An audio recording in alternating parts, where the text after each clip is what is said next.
Ai cũng sợ corona, Mít Tiến không sợ.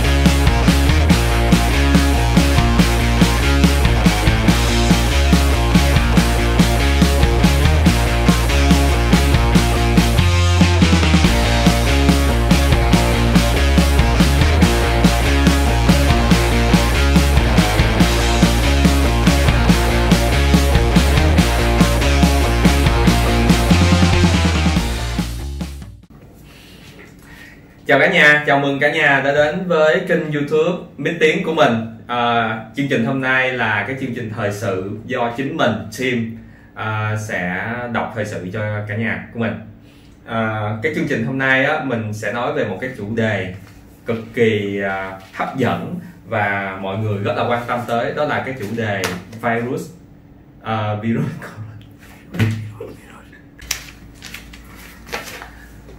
Lý do mà mình làm cái chủ đề coronavirus trong cái chương trình thời sự này á, tại vì ở ngoài kia có rất là nhiều thông tin thổi phồng, những cái thông tin không chuẩn xác hay là không có những cái bằng chứng xác thực.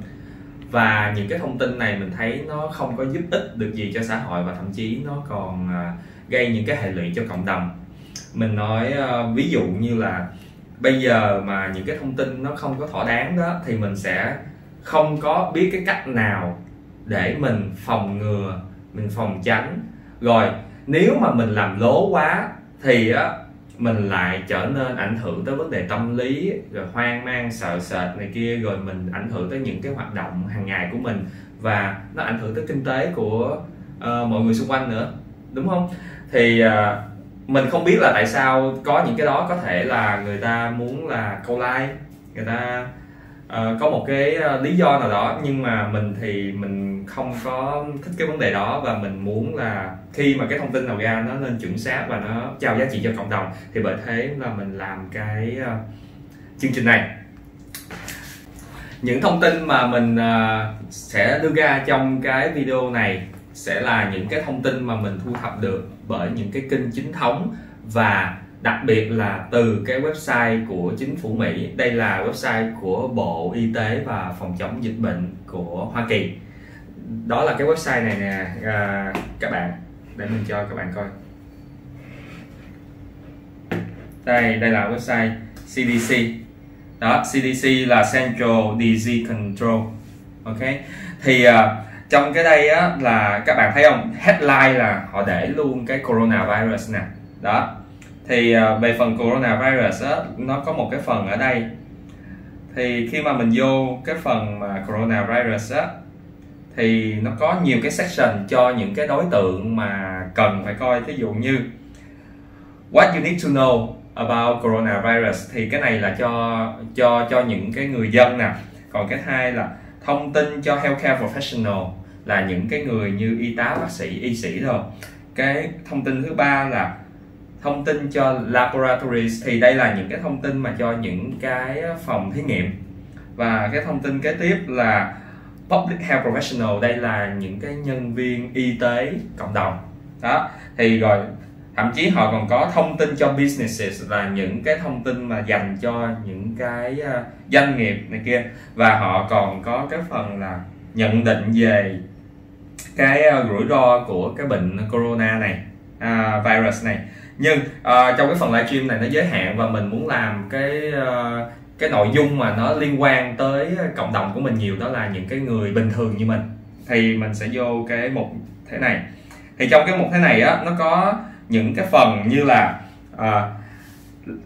corona đó thì sẽ truyền bệnh như thế nào. Cái thứ hai là những triệu chứng. Cái thứ ba là cái cách xét nghiệm. Cái thứ tư là phòng chống và chữa trị. Và cái thứ năm là cái cộng đồng mình nên làm gì đó, xã hội nên làm gì với lại cái dịch bệnh này. Rồi mình sẽ đi qua từng phần đó, và mình đã in đây sẵn rồi, mình sẽ qua từng phần đây cho các bạn xem nha. Thì đầu tiên trước khi mà mình vô cái phần của cái CDC á, thì mình sẽ nói về cái background và một ít thông tin thời sự cập nhật cho đến bây giờ của coronavirus. Thì á cái coronavirus này á, mình có nhiều cái thông tin là chính phủ Trung Quốc giấu giếm cho đến bây giờ là nó đã bùng phát vào cuối tháng 12, nhưng mà cuối tháng 1 thì mới thông báo cho toàn thế giới này kia. Thì cái đó là mình không có thông tin chính đáng cho nên mình không xác nhận cái đó. Nhưng những cái thông tin mình có là từ cái Bộ Y tế và Phòng dịch của Hoa Kỳ. Thì Bộ Y tế và Phòng dịch của Hoa Kỳ nói là đó là bên phía Trung Quốc á, là đã nói cái thông tin này nó sau khi đã có dịch, nó trở thành epidemic, là nó đã lây lan nhiều rồi.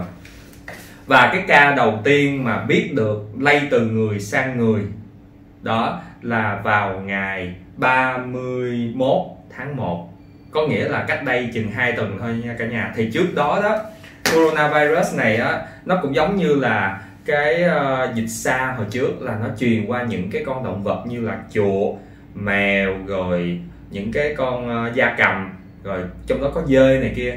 Thì á, ở trên mạng người ta cũng có nói là cái này là do ăn súp dơi này kia. Những cái thông tin đó những là thông tin phỏng đoán thôi và không có một cái bằng chứng nào, cho nên là mình không xác nhận cái vấn đề đó. Thì coronavirus á, người ta còn nói là nó xuất hiện trong một cái môi trường, đó là cái chợ seafood, cái chợ hải sản ở bên Trung Quốc này kia. Nhưng thật sự có những người á, mắc bệnh này không phải từ cái chợ hải sản đó mà từ người sang người, cho nên đó là những cái thông tin mà không có được xác nhận bởi chính phủ của Hoa Kỳ. Rồi coronavirus cho đến bây giờ đó, thì trên thế giới đã có 35.000 người nhiễm bệnh. Bên Hoa Kỳ á, thì cũng có những cái du khách nhiễm bệnh. Nhưng mà công dân của Hoa Kỳ qua bên đó nhiễm bệnh thì bên Hoa Kỳ đã đưa máy bay và hộ tống những người đó về và cách ly người đó, chữa trị cho những người đó. Thì một cái tin đáng buồn ở đây á, là mới tối hôm nay ở Mỹ, có nghĩa là tối thứ Bảy ở Mỹ, có nghĩa là sáng Chủ nhật ở đây, tại vì Mỹ là đi sau mình 12 cho đến 15 tiếng, thì đã có một cái ca tử vong ở Mỹ. Tuy có một ca tử vong bởi coronavirus ở Mỹ, nhưng mà nó không có lây lan ra ngoài cộng đồng và trong tầm kiểm soát. Còn bên Trung Quốc á, thì ngày hôm qua, tức là thứ Sáu đó, thì là cái ngày chết chóc nhiều nhất của coronavirus ở Trung Quốc. Đó là đã có 86 ca tử vong ở Trung Quốc. Cái đó là cái cập nhật mới nhất cho các bạn ngày hôm nay về virus corona. Rồi, bây giờ mình sẽ đi vô cái phần mà CDC họ khuyến cáo và mình đi từng mục cho cả nhà. Cái mục thứ nhất đó là coronavirus đó, lây bệnh như thế nào. Thì như mình nói đó là bây giờ đã có cái thông tin là coronavirus có thể lây bệnh từ người sang người rồi. Có nghĩa là các cái con virus không có lây từ động vật sang người nữa, mà từ người sang người là nó đã có một cái sự nó gọi là đột biến á, cái sự đột biến mà nó có khả năng mà lây từ người qua người. Cái thứ hai ở đây đó là đã có khả năng lây qua đường hô hấp. Là nghĩa là sao? Khi mà mình ho hay là mình hắt xì này kia, thì cách đó khoảng 2 mét, khi mình ho hắt xì đó bạn, thì sẽ có những cái hạt hơi nước nhỏ nhỏ, rất là nhỏ, thì nhỏ đến nỗi mà nó như bụi thì nó sẽ bay trong không khí. Thì cái người đối diện mà hít vô đó, nó có thể vô mũi vô miệng người đó và người đó sẽ bị mắc bệnh.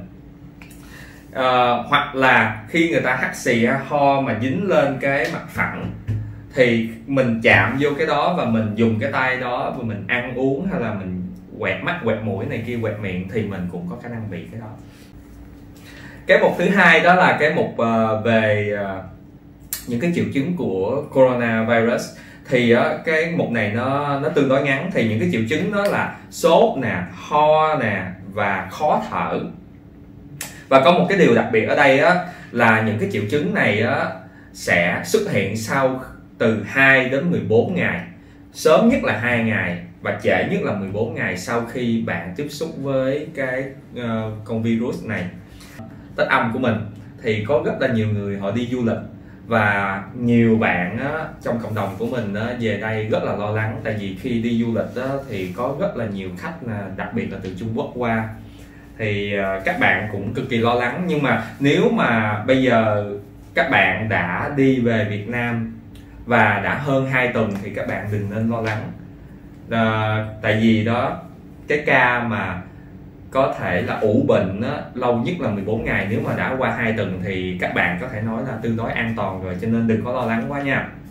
Cái phần 3 mà cái Bộ Y tế và Phòng dịch của Hoa Kỳ có nói đó là về những cái test kit, là những cái bộ mà để thử nghiệm coi là có bệnh hay không bệnh á. Thì hiện giờ đó, họ đã làm ra cái bộ đó và họ gửi cho nhiều cái phòng lab hay bệnh viện, thậm chí gửi qua quốc tế để kiểm tra coi có bệnh hay không ở những cái người mắc bệnh. Và chỉ có những cái phòng lab hay là những cái bệnh viện thỏa mãn những cái yêu cầu thì mới nhận được cái kit này, tại cái kit này số lượng cũng có hạn.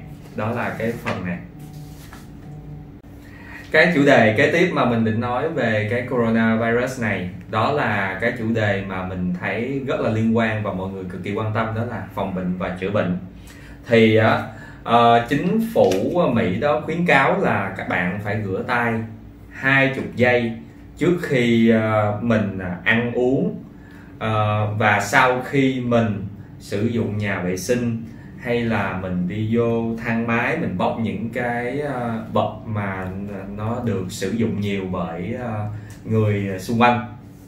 Nếu mà cái trường hợp mà mình không có nước để rửa tay ngay lúc đó, không có xà bông á, thì mình nên có một cái chai hand sanitizer. Cái chai này là cái chai mà giống như là diệt khuẩn vậy đó, thì để các bạn có thể lau tay trước khi các bạn ăn uống hay là sau khi bóc những cái thứ mà ở nơi công cộng. Và tuyệt đối là không có nên là đụng mắt, đụng mũi hay đụng miệng dưới cái tay dơ chưa rửa. Cái kế tiếp là các bạn nên tránh những cái người đang có triệu chứng cảm. Thì cái mục kế tiếp mà họ khuyến cáo á, nó mang cái tính chất là phòng ngừa lây cho người khác hơn, đó là các bạn nên ở nhà khi các bạn bệnh. Cái này nó cũng có cái nguyên do là tại vì khi các bạn bệnh đó, thì cái hệ miễn dịch của các bạn yếu thì các bạn sẽ dễ mắc bệnh hơn đó. Và khi mà các bạn ho hay là hắt xì này kia thì các bạn nên dùng khăn giấy các bạn che lại, không nên để nó phát tán ra ngoài không khí. Cái thứ kế tiếp là cuối cùng, khi mà mình ho hắt xì lên cái mặt phẳng nào đó thì mình nên lau bằng những cái sản phẩm lau chùi trong nhà. Rồi còn về cái phần treatment đó, thì họ nói là hiện tại là chưa có thuốc chữa cho cái coronavirus này. Thì khi mà mình có những triệu chứng bệnh mình nên gặp bác sĩ ngay. Và những cái người bệnh nhân nặng đó, thì cần được chăm sóc một cách đặc biệt để bệnh viện, bác sĩ tập trung vào hỗ trợ những cái nội tạng quan trọng trong cơ thể người. Như vậy, những thông tin liên quan và hữu ích mình đã nêu ra trong video này. Nếu các bạn thấy đây là những thông tin hữu ích có thể giúp được cho các bạn nhớ comment, like và đừng quên share cho bạn bè, người thân xung quanh mình để họ cũng có những cái thông tin tốt giúp ích cho họ. Và đăng ký hay còn gọi là subscribe kênh Mít Tiếng của mình.